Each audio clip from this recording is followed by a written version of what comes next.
Right, guys, good morning. Melissa here. So, how am I doing today? I am doing well. I had a really good night's sleep. Sleep makes all the difference in my life, guys. It really does. I don't always get enough sleep, and everybody's body is different. Some people might think it's lazy to sleep in. Not if you're taking care of your health, guys. There's other days that I don't get enough sleep, and I'm on the go, go, go all the time. So I'm somebody who needs a lot of sleep. Um, how am I doing? So, somebody left a comment here saying, take your son to the ER. Not going to do that. You cannot force somebody to go to the ER. You can't. And besides, when he's walking, there's a hospital right by where I live. And last time they had said, "Hey, do you need some help?" He ran off. He didn't want it. So, I have a very stubborn son. I'm very stubborn. Stubborn can be good or it can be bad. In of itself, it's not a bad thing. And so, someone else said he doesn't know how to socialize with people. That's not the truth. He actually knows how to socialize quite well. And he's always out there looking to help people. Always. And so, he's a good guy. He is amazing. I mean, someone just said to me last week, "Oh my goodness, Denver. Denver? Oh my goodness, that place is awful with the homeless." And it is. It's an awful place. And I said, "Well, my son is a tough cookie," and he is. I mean, I am so glad he came back here. I really am, because Denver, if you go on a certain road, you're not going to live on a certain road. You've got to, and I am not racist. I have black friends and everything, but you have a lot of black drug dealers over there. You have a lot on a certain road. So as I talk to people, that's how you find out information on the street, right? That's how you know what's going on the street. So I was talking to a homeless guy last night. He has a certain place that he has found a good spot to stay in. But it's tough out there, guys. You have to be able to find your way really well out there, or you're just not going to make it. So he was telling me people will find something to pick on you about. They will literally find it. And that's the truth. Just like when you're in school, you get socialized. Is it good socialization or bad? Usually it's bad. If you don't fit in with the group, you're going to get picked on. So, um, negative socialization doesn't allow for uniqueness. It doesn't allow for people to be different. Nowhere are you going to see this in life until except in school. When you're out of school, no one cares about you fitting in with the crowd. You have different communities that you can fit into. No one is like mainstream socializing you.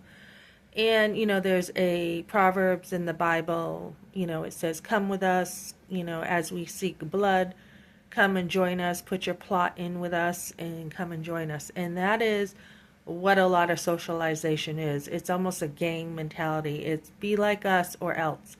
Even with family that I've had, it's be like us, think like us, deny God, or you're not part of us. And let me tell you, I'm not. And that's just fine and dandy with me. I am going to be a Christian all my life. And once you're saved, always saved. Anybody who tries to pull you away from God and not seek God is not your friend. That's the truth. So, stay close to God, guys. As a mom, there's only so much you can do. People who don't want help, you cannot help them. And he's pretty independent. I have never in my life seen somebody who wants to do everything on their own. Honestly, I have, on this channel I teach moms how to get help and how to do stuff. And every time, "Do you want this? Do you want that? Please call him. Please meet up with him. Do you want this? Do you need this?"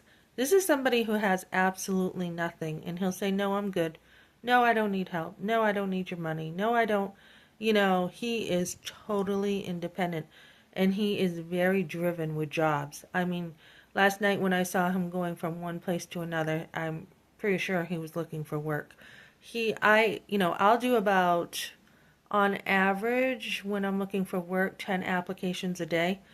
And, and then even in between jobs, when I'm at a job, I will still always be looking for work.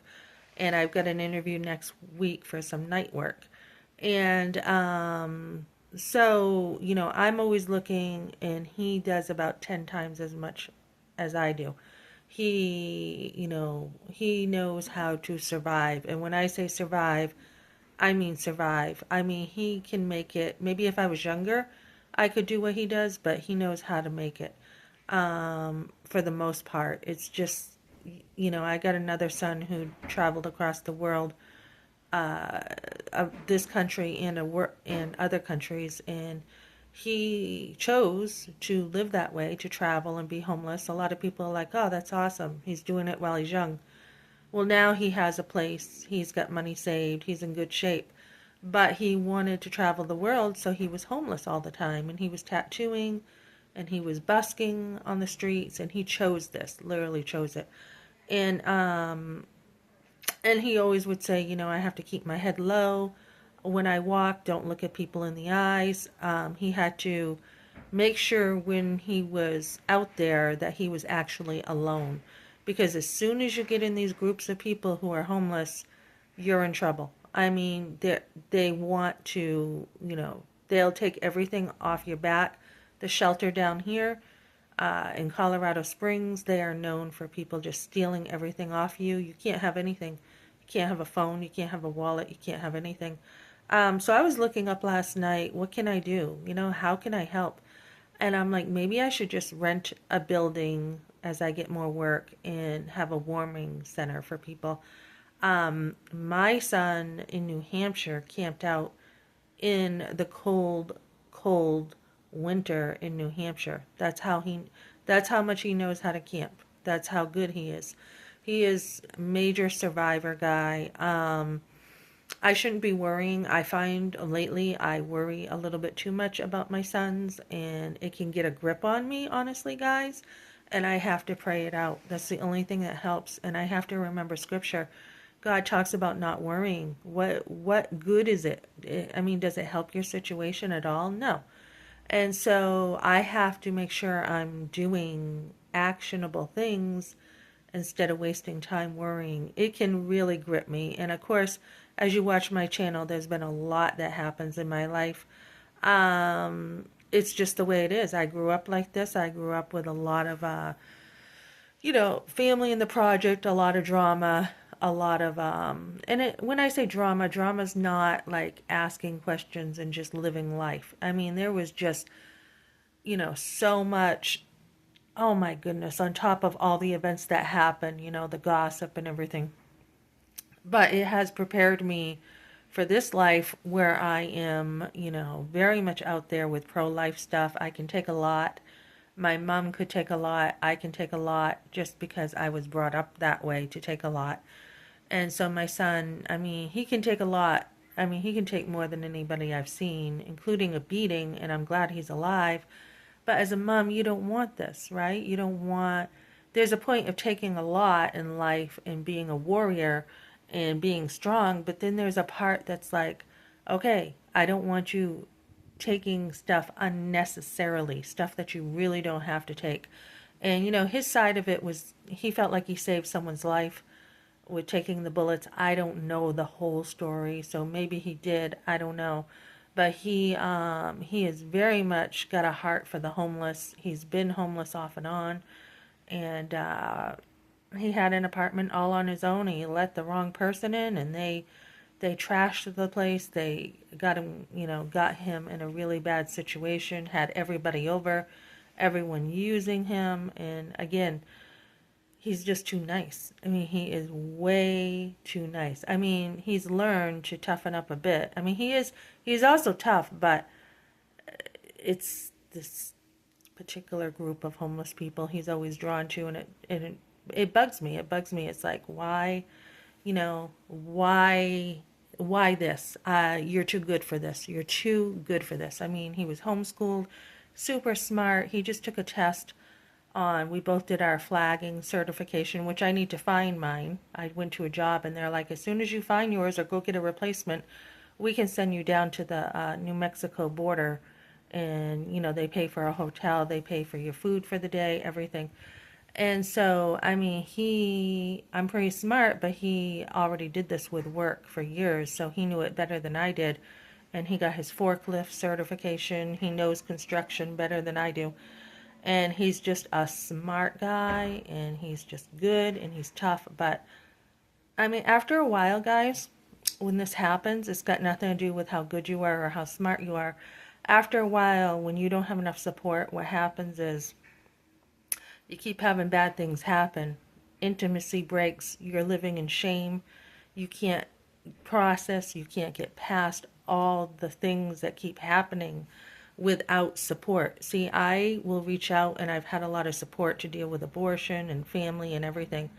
But when you don't have support, that's what's going to bring you down. We need people. We need each other. And so, it's just, you can get to a point where you're so relying on your own self all the time that you're not getting the support you need. And that trauma builds up.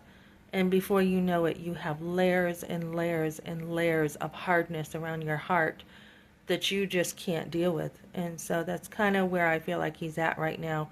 He's had, you get trauma, you get beaten up, and then you got this happening, and then you get some more and more and more, and you can take it to a point. And people are only so strong, right? We're only so strong, and before you know it, you're just numbing yourself, whether it's hormones or drugs or whatever. You are just in a numbing situation. You're not even there. You're just going through the motions, and it happens with ongoing trauma. So this is why we need to be out there for people, guys, especially the homeless, who, not the ones maybe who don't want to work at all, but people who are trying. Life happens, and we need support for people. So, and there's a lot of bad support out there too. It's not all good when we say support. There's the right kind of help, and there's the wrong kind of help. So, yeah, that's what's going on today. I'm probably going to take a ride, see if I can see him, and try to figure some things out. I'm going to try to get more work so that I got to figure out my budget, and there's no point in me going down right now, but with an extra job, I should be able to help him out and get an apartment, and then once he finds work, he can just take over. I don't know. I've got to, it's not just him that bothers me. It's a lot of the homeless I see out there. I feel like, yes, housing is going down, but everybody should be able to afford housing. Everyone should. And so when my husband says, ex-husband, whatever, says he was homeless, he was homeless. He had so many opportunities, and he didn't take advantage of any of them. And, even coming out here with his family, he didn't want to. So that was in a market when there was no housing. That's how hard I had to work at finding housing, is when there was none, I had to find some.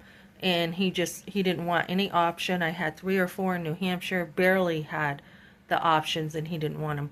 And then he didn't want a hotel. And then he blames it on me. This was his choice, and he has had nothing compared to people who are truly homeless. Okay, guys, thanks for joining me today.